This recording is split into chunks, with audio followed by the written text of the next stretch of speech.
A few moments later. Hello guys, welcome to my YouTube channel. For today's vlog is ikakabit natin yung luma nating G-box. Ililipat po natin dyan sa motor na yan. Install po natin siya. Yan po ay galing po sa dati kong motor. Itatry ko pong i-install dito sa isang motor na to. Kaysa naman hindi nagagamit po, install na lang natin para malagyan natin at malaking bagay pagka may box ka po sa motor, kasi maraming pwedeng ilagay mo dyan, maliliit na bagay na gamit. Okay guys, kung bago lang kayo sa aking YouTube channel, don't forget to subscribe and pakihit na rin ang notification bell para lagi kayong updated sa aking video yung gagawin. Thank you so much po. God bless.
Kung makikita nyo po is hindi na po tayo nagpalit ng bracket, na buti na lang sakto naman yung pinagpapatungan po ng G-box. Bali yun na lang po yung in-install natin doon. Tinansya na lang natin yung paglalagyan ng tornilyo niya. Buti naman sakto, kaya hindi na rin po tayo bibili ng bracket.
guys, kung makikita nyo po is na-install na po natin yung luma nating GB box na galing po sa lumang motor natin.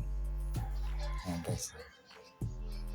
At kung bago lang po kayo sa aking YouTube channel, don't forget to subscribe and pakihit ang notification bell para laging updated kayo. Hanggang dito na lang po yung ating video. Tatapusin na po natin. Thank you so much everyone for watching. Hanggang dito na lang. Peace out. Bye-bye.